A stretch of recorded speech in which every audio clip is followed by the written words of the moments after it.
E tudo isso eu vi descrito ali e chorei bicas, porque era uma dor ali geracional sendo lavada do meu coração e uma sabedoria que foi sistematizada, verbalizada para eu aprender. Então eu lembro que eu pedi para a Dev que ela me ajudasse, porque eu não saberia fazer uma conferência de mulheres. E assim nasceu o Mulheres DT em 2010. Uau. Então eu te entendo, porque às vezes, sabe, leva um tempo para a gente chegar nesse lugar do Senhor nos comissionar. Então não é errado ou assim, esse seu sentimento de inadequação antes é porque tinha que ser agora, sabe? Eu sinto. E agora eu me sinto a mulher mais velha de Tito 2. Sim, com certeza. Para estar te ajudando aqui. Uma Dave aqui, mais ou menos. Amém. Penso sempre Mas o que ela faria, o que ela me diria. E ó, esse ano eu fiz 10 anos de casada. Não! Profético. Que coisa linda! 10 anos. É um ciclo completo, tá abrindo agora para você ensinar outras mulheres também. Que lindo, Amy. E foi um convite de Deus. Eu não tô fazendo essa conferência por pressão ou porque eu, nunca... No automático, todo mundo faz, a igreja tem que ter, não é isso. Até porque a gente não teve por 10 anos, né? Então, a IFOP tem 10 anos já. Que lindo. Então, a minha idade de casada, né? O tanto de anos de casada é o tanto de anos de existência da FROP. Porque eu casei da lua de mel e vim pra cá. Que lindo. Então, foi realmente o Senhor falando comigo. Há uns 3 anos atrás, eu comecei a perguntar para o Senhor o que o Senhor queria fazer na nossa igreja, porque acho que você conhece bem a história, não sei se você lembra que eu te contei, mas a gente assumiu a igreja depois que o Dwayne e Jennifer vai embora, né? E tem 5 anos isso. E no 3º ano é onde eu começo a perguntar, ok, Deus, o que mais o Senhor quer fazer? Porque os primeiros 2 anos foi se adaptar a ser pastor. E depois a gente foi se adaptando e daí, ok, Senhor, agora, comunica seu coração com a igreja. Identidade desse tempo também, que a voz de Deus passa pelo filtro de vocês, né? Então imprime algo de vocês aqui. Aí Deus começou a falar comigo de mulher. Olha. E aí eu falei, ok, Deus. E aí eu comecei um estudo bíblico com elas. Já tem 3 anos. A gente se reúne semanalmente para estudar a Bíblia. Que delícia! E aí aberto ou só para a igreja? Senão eu vou começar a vir. Ai, qualquer um pode vir, mas geralmente é a mulherada da igreja. E tem sido tão família, né? Tem sido tão precioso ver mulheres se apaixonarem pela Bíblia. Amém. Sabe? Que lindo. E é interessante que Deus nunca vai pedir algo de você que esteja fora daquilo que Ele vem produzindo em você. Então, a minha jornada com a sala de oração, de estudar a Bíblia toda semana, para os turnos, o Senhor falou, faz aquilo que você ama fazer com elas. E tá dando fruto, né? A conferência é fruto disso. E você falou dos 10 anos de casada, os 10 anos de ministério pastoral, primeiro auxiliares, depois assumindo a responsabilidade de sêniors, né, de lâmpada da igreja. É muito interessante, porque eu e o Gustavo fomos ordenados ao ministério pastoral no dia do nosso casamento também. Uau! No dia do casamento. E estamos celebrando bodas de prata esse ano, de 2025. Uau! Glória a Deus! Muito parecido, né? Que lindo! Que lindo, Ana. Mas que a gente plantou uma igreja e somos essa lâmpada à frente, né, dessa responsabilidade tão grande. Tem 10 anos que a gente se mudou lá para os Estados Unidos e 7 anos da Igreja Diante do Trono.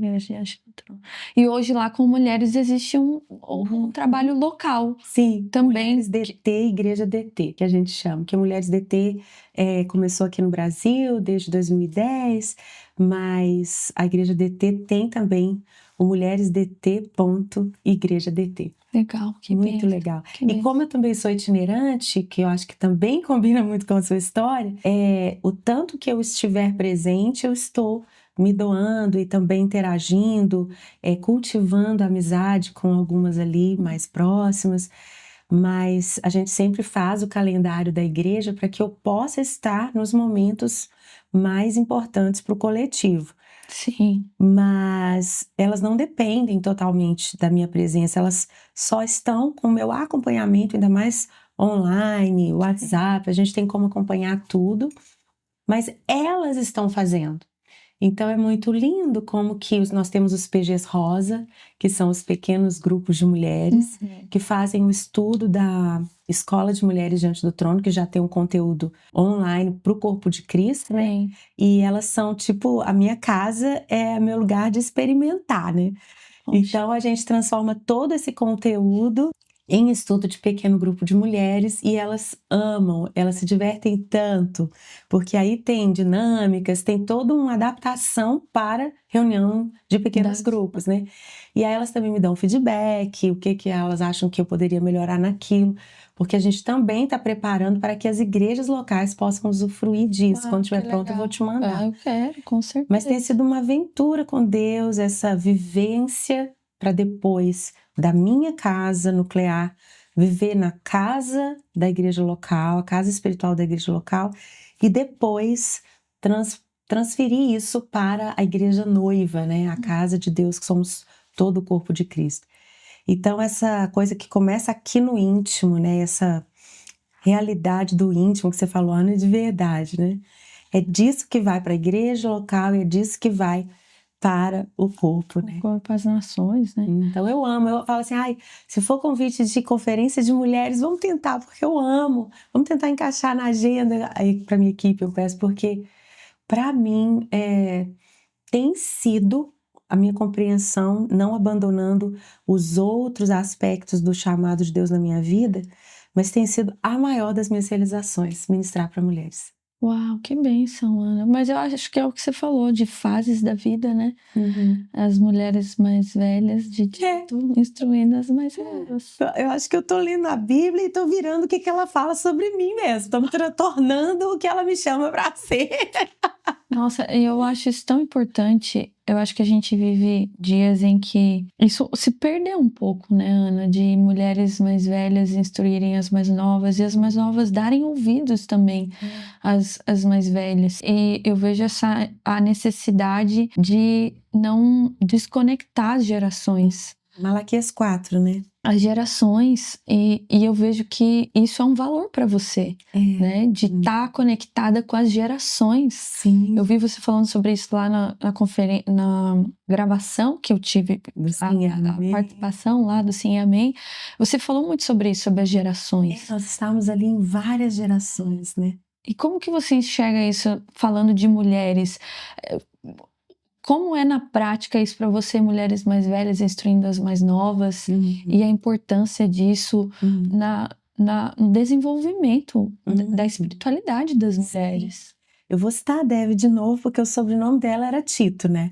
Então ela era literalmente a mulher de Tito II. Uau, eu não sabia que o sobrenome dela era. Ah, sim, Titus, verdade, em inglês, né?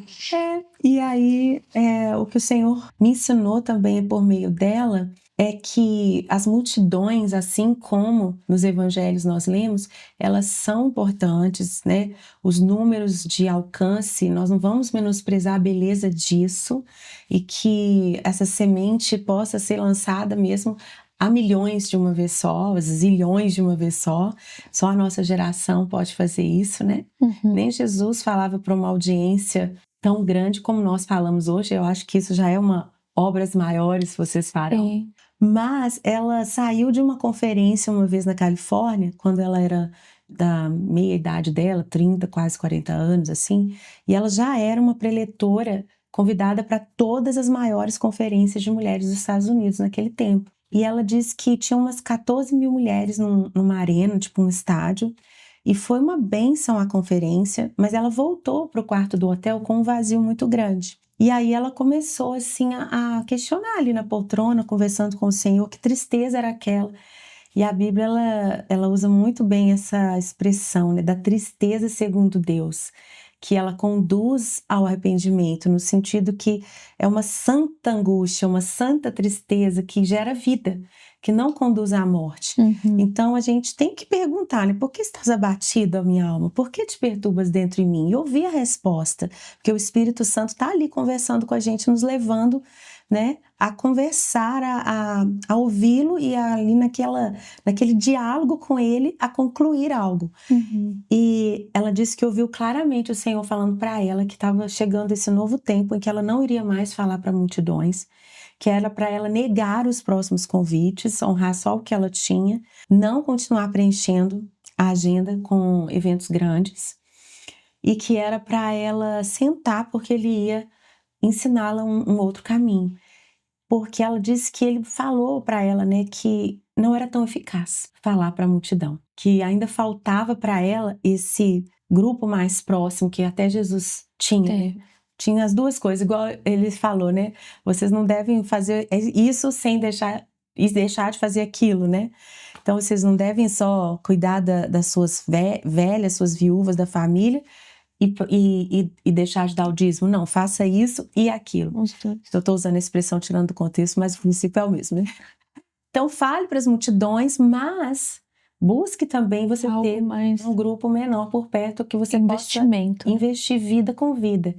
E aí ela parou um pouco para buscar essa estratégia, e foi aí que nasceu o livro A Experiência da Mesa e o livro A Experiência do Lar, em que ela reuniu o que o Senhor iluminou para ela nas Escrituras acerca do princípio da mesa, desde a mesa no tabernáculo até a mesa das refeições mesmo, e como estatisticamente, dentro da psicologia e no desenvolvimento das sociedades ao longo dos séculos, a refeição, ela realmente é um lugar em que o coração é formado. E foi tão lindo assim ouvi-la falar que o Senhor prometeu para ela uma revolução subterrânea, uma underground revolution, que seria silenciosa,